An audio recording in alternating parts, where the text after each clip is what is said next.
à tous et bienvenue sur Les Azaventures, le podcast de voyage intérieur et extérieur d'une femme qui voyage seule. Eh bien voilà, je crois qu'il est temps de faire le bilan 2023. Mais avant cela, on va commencer par vous souhaiter un excellent 2024, plein d'amour, joie et santé.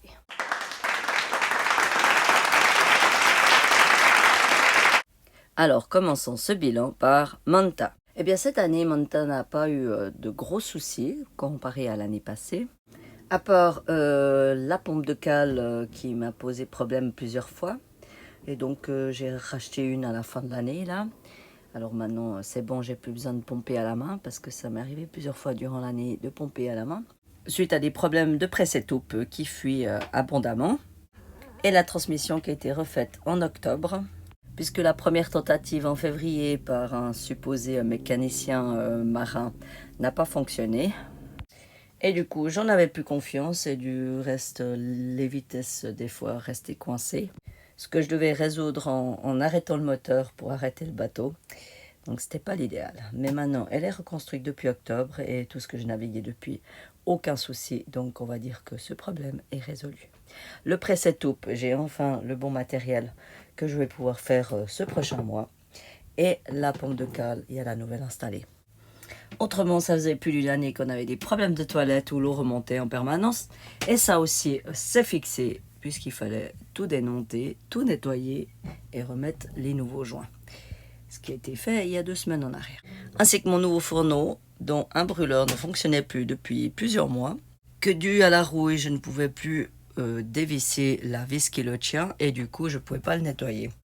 J'ai dû donc couper la vis sur un fourneau qui a 1 année et demie seulement. Voilà ce que c'est que de vivre dans un environnement marin. Donc voilà pour les petits problèmes de Manta et autrement, nous avons passé les 20 000 miles l'année passée. Et oui, déjà. En 2023, nous avons passé aussi 5 frontières, ce qui n'est pas mince à faire au niveau du temps et de l'argent.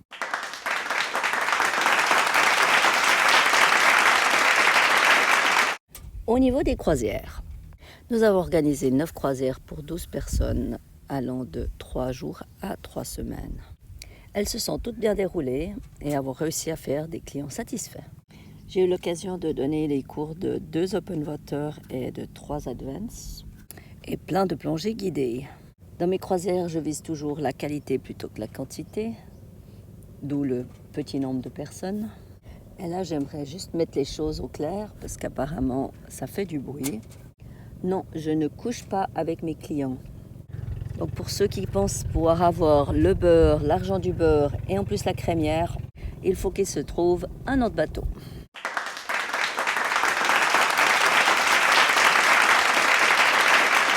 Puisqu'on a parlé des croisières, parlons des finances. Et oui, 2023 est la première année où je rentre dans les chiffres rouges. Après 8 ans d'exercice, il n'est jamais trop tard. C'est même pas que nos croisières ont plus rapporté, c'est pas une année où j'ai fait plus d'argent en croisière, mais on a eu moins de dépenses surtout. Et nous avons fait un bénéfice de 2228,55 francs. À ce train-là, il me faut 160 ans pour rembourser Manta. Allez, je perds pas espoir.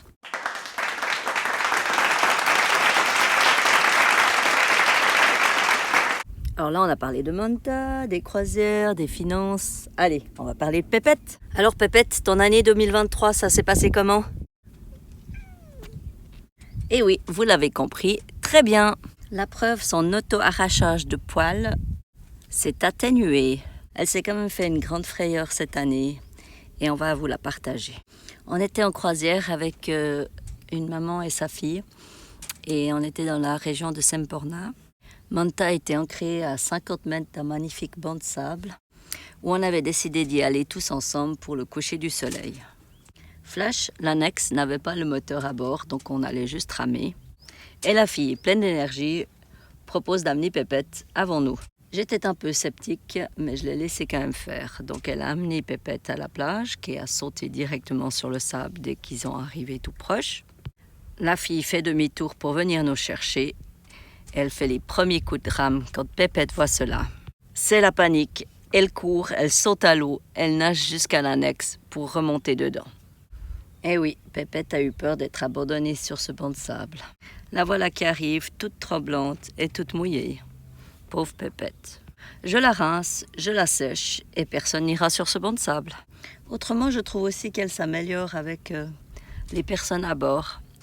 Elle devient un peu moins agressive. Elle a visité plein de plages, plein de coins magnifiques. Donc oui, on peut dire que 2023 est une bonne année pour Pépette.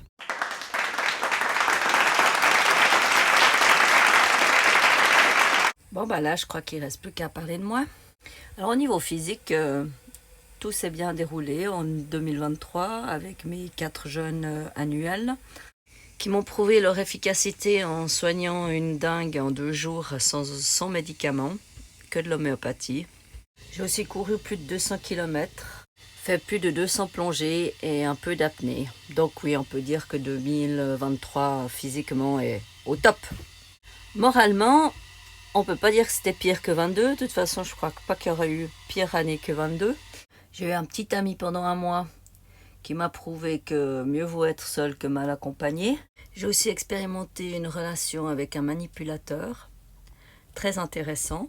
Ce qui est bien dans toutes ces expériences relationnelles, c'est qu'on apprend énormément et on en grandit beaucoup. Donc on va dire que 2023, j'ai beaucoup appris sur moi-même. Au niveau moral, en général, ça a été très bien. Il y a toujours des petits bas, mais ils n'étaient pas très longs. Et donc en bref, on peut dire très bonne énergie pour 2023.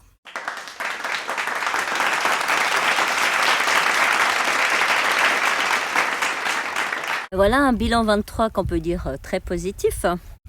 Malgré que je n'ai pas fait beaucoup de podcasts, ce n'est pas l'envie qui manquait, c'est plutôt l'inspiration. Là, je finis d'enregistrer celui-là sur bord de plage. Vous entendez là, des petites vagues en fond et un petit peu de vent. Puis il y a Pépette à mes côtés qui est toute contente d'être à la plage. Hein, dis Pépette? Hein? Hein? T'es contente? Voilà, vous avez eu un petit peu de live. Aussi pour mes podcasts, comme je l'ai dit depuis le début, c'est vraiment quand j'ai l'inspiration du moment qui vient que je les fais. J'ai plusieurs personnes qui m'ont déjà dit « Tu veux pas faire une chaîne YouTube toutes les semaines, une vidéo comme ces gens qui se ramènent avec plein d'argent, là tu peux gagner tout plein d'argent ?» Eh ben non, ça m'intéresse pas. Le tout plein d'argent déjà, mais aussi toutes les heures qui passent derrière un écran pour faire leur montage vidéo, pour tous les vendredis sortir leur vidéo qui est demandée. Ça c'est justement le truc que je m'interdis. J'ai déjà passé 10 ans de ma vie derrière un écran. Alors là, je préfère profiter de l'écran naturel qui est le paysage qui s'offre à moi tous les jours. Et les petites vidéos que je fais et les quelques podcasts que je fais me suffisent amplement pour partager. Et j'espère qu'à vous aussi. Alors sur ce, en tout cas, je vous remercie infiniment de me suivre toujours. N'oubliez pas de liker, de partager, de me faire découvrir à d'autres personnes. Enfin, seulement si vous aimez, mais si vous n'aimerez pas, vous ne serez pas là. Bon, j'arrête, d'accord. N'oubliez pas que le 100e inscrit aura toujours son cadeau, c'est toujours d'actualité. J'attends cette 100e inscription. Et autrement, je vous souhaite une très bonne année 2024, comme déjà mentionné au début de ce podcast. Et cette année promet d'avoir plein de aventures. Alors, à bientôt!